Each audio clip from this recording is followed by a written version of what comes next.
Point number one. When you hear someone longing for the good old days, take it with a grain of salt. Take it with a grain of salt. We live in a great nation, and we are rightly proud of our history. We are beneficiaries of the labor and the grit and the courage of generations who came before. But I guess it's part of human nature, especially in times of change and uncertainty, to want to look backwards and long for some imaginary past when everything worked and the economy hummed and all politicians were wise and every child was well-mannered and America pretty much did whatever it wanted around the world. Guess what? It ain't so. The good old days weren't all that good. Yes, there have been some stretches in our history where the economy grew much faster, or when government ran more smoothly. There were moments when, immediately after World War II, for example, or at the end of the Cold War, when the world bent more easily to our will. But those are sporadic, those moments, those episodes. In fact, by almost every measure, America is better and the world is better than it was 50 years ago, or 30 years ago, or even 8 years ago.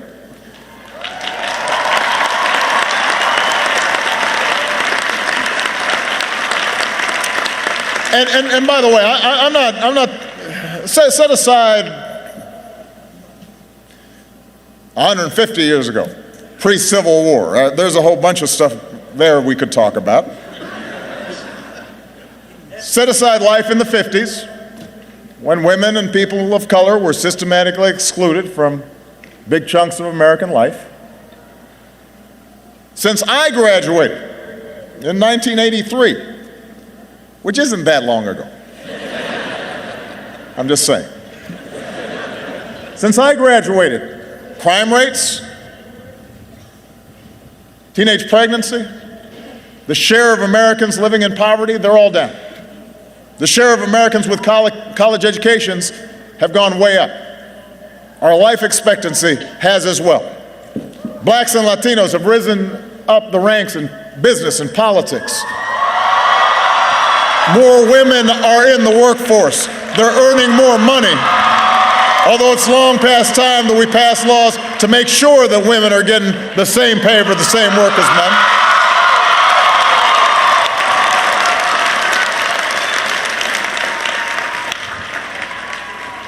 Meanwhile, in the 8 years since most of you started high school, we're also better off.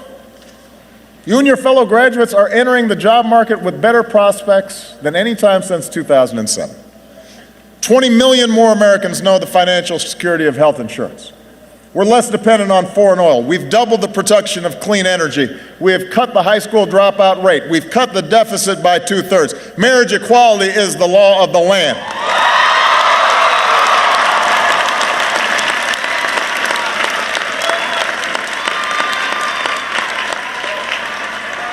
And just as America's better, the world is better than when I graduated. Since I graduated, an iron curtain fell. Apartheid ended.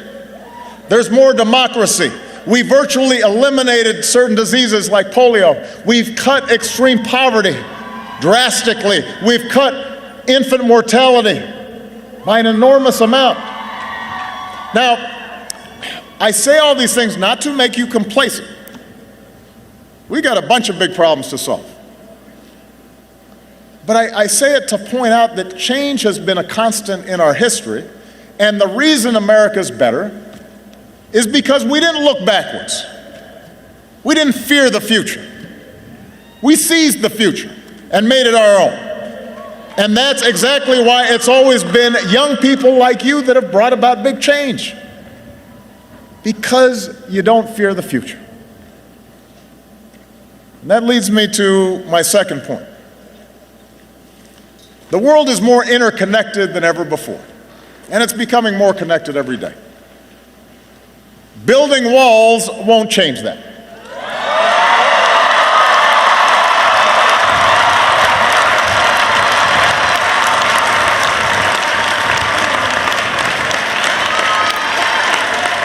Look, as president, my first responsibility is always the security and prosperity of the United States. And as citizens, we all rightly put our country first. But if the past 2 decades have taught us anything, it's that the biggest challenges we face cannot be solved in isolation. When overseas states start falling apart, they become breeding grounds for terrorists and ideologies of nihilism and despair that ultimately can reach our shores. When developing countries don't have functioning health systems, epidemics like Zika or Ebola can spread and threaten Americans too, and a wall won't stop that.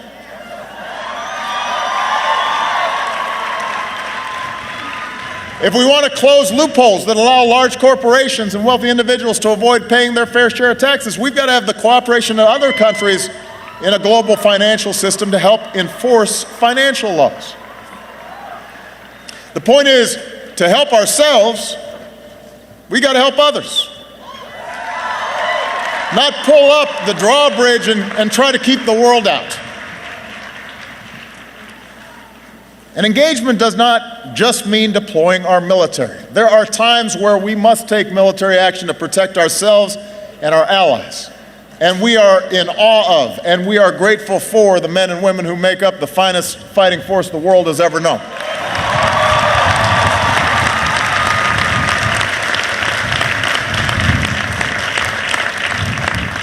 But I worry if we think that the entire burden of our engagement with the world is up to the 1% who serve in our military. And the rest of us can just sit back and do nothing. They can't shoulder the entire burden. Engagement means using all the levers of our national power and rallying the world to take on our shared challenges. You look at something like trade, for example. We live in an age of global supply chains and cargo ships that crisscross oceans and online commerce that can render borders obsolete. And a lot of folks have legitimate concerns with the way globalization has progressed. That's one of the changes that's been taking place. Jobs shipped overseas, trade deals that sometimes put workers and businesses at a disadvantage. But the answer isn't to stop trading with other countries. In this global economy, that's not even possible. The answer is to do trade the right way by negotiating with other countries so that they raise their labor standards and their environmental standards. And we make sure they don't impose unfair tariffs on American goods or steal American intellectual property. That's how we make sure that international rules are consistent with our values, including human rights. And ultimately, that's how we help raise wages here in America. That's how we help our workers compete on a level playing field. Building walls won't do that. It won't boost our economy, and it won't enhance our security either. Isolating or disparaging Muslims, suggesting that they should be treated differently when it comes to entering this country, that is not just a betrayal of our values.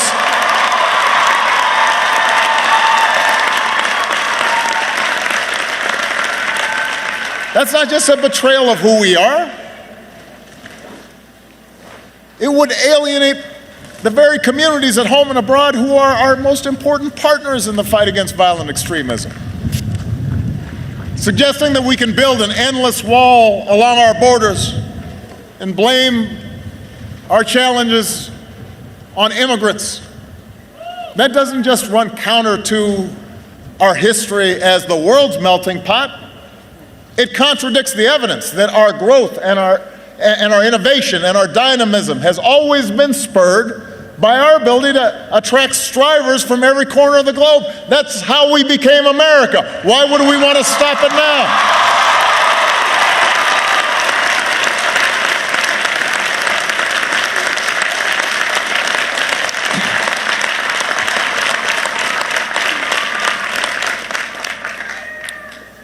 Can't do it. Which brings me to my third point. Facts evidence, reason, logic, an understanding of science. These are good things. These are qualities you want in people making policy. These are qualities you want to continue to cultivate in yourselves as citizens.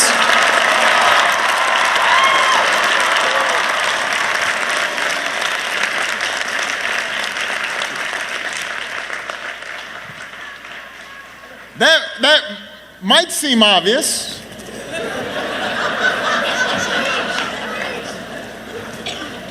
That's why we honor Bill Moyers or Dr. Brunel. We traditionally have valued those things, but if you were listening to today's political debate, you might wonder where this strain of anti-intellectualism came from.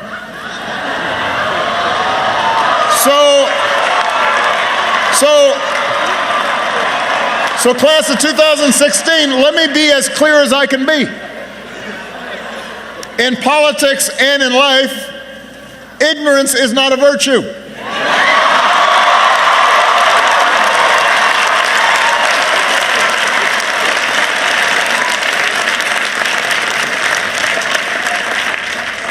It's not cool to not know what you're talking about. That's not keeping it real or telling it like it is. That's not challenging political correctness. That's just not knowing what you're talking about. And yet we've become confused about this. Look, our nation's founders, Franklin, Madison, Hamilton, Jefferson, they were born of the Enlightenment. They sought to escape superstition and sectarianism and tribalism and know-nothingness. They believed in rational thought and experimentation and the capacity of informed citizens to master our own fates. That is embedded in our constitutional design.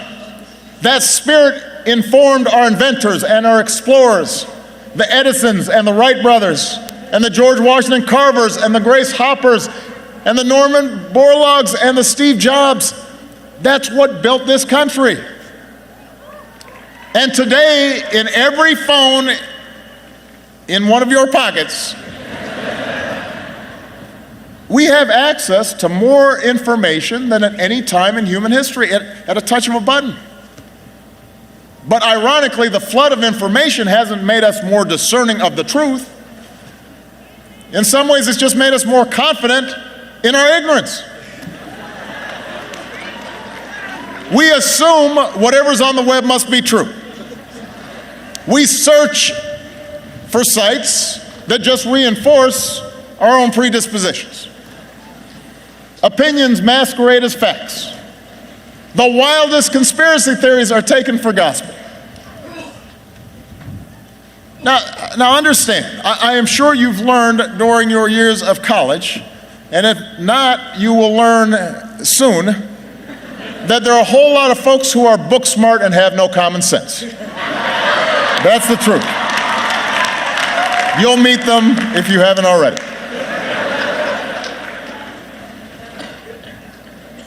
So the fact that they got a fancy degree, you got to talk to them to see whether they know what they're talking about. Qualities like kindness and compassion, honesty, hard work, they often matter more than technical skills or know-how.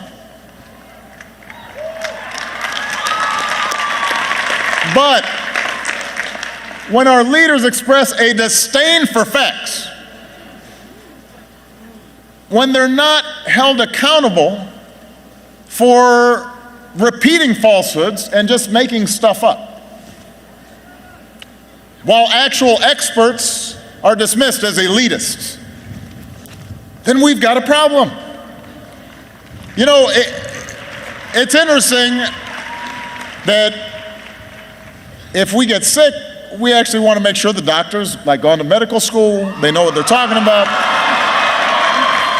If we get on a plane, we say we really want a pilot to be able to pilot the plane. And yet in our public lives, we suddenly think, I don't want somebody who's done it before.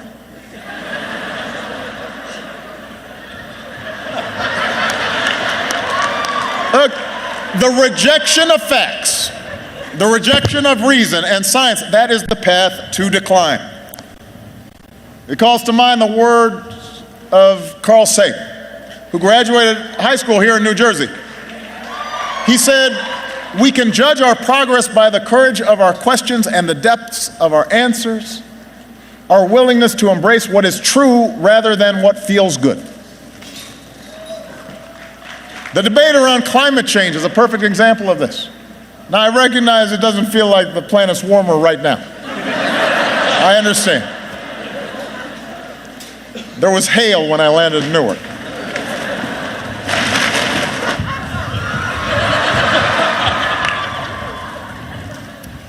But think about the climate change issue. Every day, there are officials in high office with responsibilities who mock the overwhelming consensus of the world's scientists that human activities and the release of carbon dioxide and methane and other substances are altering our climate in profound and dangerous ways. A while back, you may have seen a United States senator trotted out a snowball during a floor speech in the middle of winter as proof that the world was not warming. I mean, listen, climate change is not something subject to political spin. There is evidence. There are facts. We can see it happening right now. If we don't act, if we don't follow through on the progress we made in Paris, the progress we've been making here at home, your generation will feel the brunt of this catastrophe.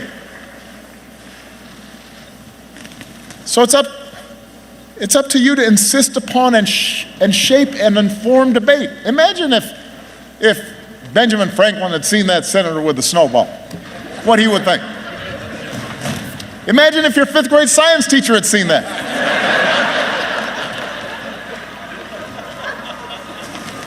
He'd get a D. And he's a senator. Look, I'm not suggesting that cold analysis and hard data are ultimately more important in life than passion or faith or love or loyalty. I am suggesting that those highest expressions of our humanity can only flourish when our economy functions well, and proposed budgets add up, and our environment is protected. And to accomplish those things, to make collective decisions on behalf of a common good, we have to use our heads. We have to agree that facts and evidence matter. And we got to hold our leaders and ourselves accountable to know what the heck they're talking about. All right. I only have 2 more points. I know it's getting cold and you guys have to graduate. Point 4, have faith in democracy. Look, I know it's not always pretty. I know. I've been living it. But it's how, bit by bit, generation by generation, we have made progress in this nation. That's how we banned child labor. That's how we cleaned up our air and our water. That's how we passed programs like Social Security and Medicare that lifted millions of seniors out of poverty. None of these changes happened overnight. They didn't happen because some charismatic leader got everybody suddenly to agree on everything. It didn't happen because of some massive political revolution occurred. It actually happened over the course of years of advocacy and organizing and alliance building and deal making and the changing of public opinion. It happened because ordinary Americans who cared participated in the political process. So,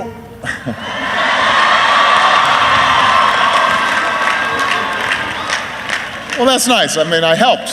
But look, if you want to change this country for the better, you better start participating. I'll give you an example on a lot of people's minds right now, and that's the growing inequality in our economy. Over much of the last century, we've unleashed the strongest economic engine the world has ever seen, but over the past few decades, our economy's become more and more unequal. The top 10% of earners now take in half of all income in the U.S. In the past, it used to be a top CEO made 20 or 30 times the income of the average worker. Today, it's 300 times more. Wages aren't rising fast enough for millions of hard-working families. Now, if we want to reverse those trends, there are a bunch of policies that would make a real difference. We could raise the minimum wage. We could modernize our infrastructure. We could invest in early childhood education. We could make college more affordable. We could close tax loopholes on hedge fund managers and take that money and give tax breaks to help families with child care or retirement. And if we did these things, then we'd help to restore the sense that hard work is rewarded, and we could build an economy that truly works for everybody. Now, the reason some of these things have not happened, even though the majority of people approve them, is really simple. It's not because I wasn't proposing them. It wasn't because the facts and the evidence showed they wouldn't work. It was because a huge chunk of Americans, especially young people, do not vote. In 2014, voter turnout was the lowest since World War II. Fewer than 1 in 5 young people showed up to vote. 2014. And the 4 who stayed home determined the course of this country just as much as the single one who voted, because apathy has consequences. It determines who our Congress is. It determines what policies they prioritize. It even, for example, determines whether a really highly qualified Supreme Court nominee receives the courtesy of a hearing and a vote in the United States Senate. And yes, big money in politics is a huge problem. We've got to reduce its influence. Yes, special interests and lobbyists have disproportionate access to the corridors of power. But contrary to what we hear sometimes from both the left as well as the right, the system isn't as rigged as you think, and it certainly is not as hopeless as you think. Politicians care about being elected, and they especially care about being re-elected. And if you vote and you elect a majority that represents your views, you will get what you want. And if you opt out or stop paying attention, you won't. It's that simple. It's not that complicated. Now, one of the reasons that people don't vote is because they don't see the changes they were looking for right away. Well, guess what? None of the great strides in our history happened right away. It took Thurgood Marshall and the NAACP decades to win Brown versus Board of Education, and then another decade after that to secure the Civil Rights Act and the Voting Rights Act. And it took more time after that for it to start working. It took a proud daughter in New Jersey, Alice Paul, years of organizing marches and hunger strikes and protests and drafting hundreds of pieces of legislation and writing letters and giving speeches and working with congressional leaders before she and other suffragists finally helped win women the right to vote. Each stage along the way required compromise. Sometimes you took half a loaf. You forged allies. Sometimes you lost on an issue and then you came back to fight another day. That's how democracy works. So you've got to be committed to participating, not just if you get immediate gratification, but you got to be a citizen full-time all the time. And if participation means voting, and It means compromise and organizing and advocacy. It also means listening to those who don't agree with you. I know a couple of years ago, some folks on this campus got upset that Condoleezza Rice was supposed to speak at a commencement. Now, I don't think it's a secret that I disagree with many of the foreign policies of Dr. Rice and the previous administration. But the notion that this community or the country would be better served by not hearing from a former Secretary of State or shutting out what she had to say, I believe that's misguided. I don't think that's how democracy works best, when we're not even willing to listen to each other.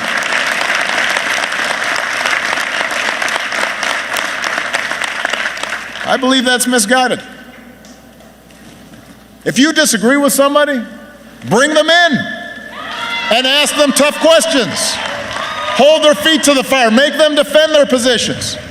If somebody's got a bad or offensive idea, prove it wrong. Engage it, debate it, stand up for what you believe in. Don't be scared to take somebody on. Don't feel like you got to shut your ears off because you're too fragile and somebody might offend your sensibilities. Go at them if they're not making any sense. Use your logic and reason and words, and by doing so, you'll strengthen your own position. And you'll hone your arguments. And maybe you'll learn something and realize you don't know everything. And you may have a new understanding, not only about what your opponents believe, but maybe what you believe. Either way, you win. And more importantly, our democracy wins. So, anyway, I know, all right. That's it, class of 2016. A few suggestions on how you can change the world. Except maybe I've got one last suggestion, and just one. And that is, gear yourself for the long haul. Whatever path you choose, business, nonprofits, government, education, healthcare, the arts, whatever it is, you're going to have some setbacks. You will deal occasionally with foolish people. You will be frustrated. You'll have a boss that's not great. You won't always get everything you want, at least not as fast as you want it. So you have to stick with it. You have to be persistent. And success, however small, however incomplete, success is still success. I always tell my daughters, better is good. It may not be perfect, it may not be great, but it's good. That's how progress happens in societies and in our own lives. So don't lose hope if sometimes you hit a roadblock. Don't lose hope in the face of naysayers. And certainly don't let resistance make you cynical. Cynicism is so easy. And cynics don't accomplish much. As a friend of mine who happens to be from New Jersey, a guy named Bruce Springsteen once sang, they spend their lives waiting for a moment that just don't come. Don't let that be you. Don't waste your time waiting. And if you doubt you can make a difference, look at the impact some of your fellow graduates are already making. Look at what Matthew's doing. Look at somebody like Yasmin Ramadan, who began organizing anti-bullying assemblies when she was 10 years old to help kids handle bias and discrimination. And here at Rutgers, helped found the Muslim Public Relations Council to work with administrators and police to promote inclusion. Look at somebody like Madison Little, who grew up dealing with some health issues and started wondering what his care would have been like if he lived someplace else. And so here at Rutgers, he took charge of a student nonprofit and worked with folks in Australia and Cambodia and Uganda to address the AIDS epidemic. Our generation has so much energy to adapt and impact the world, he said. My peers give me a lot of hope that we'll overcome the obstacles we face in society. That's you. Is it any wonder that I am optimistic? Throughout our history, a new generation of Americans has reached up and bent the arc of history in the direction of more freedom and more opportunity and more justice. And class of 2016, it is your turn now to shape our nation's destiny as well as your own. So get to work. Make sure the next 250 years are better than the last. Good luck. God bless you.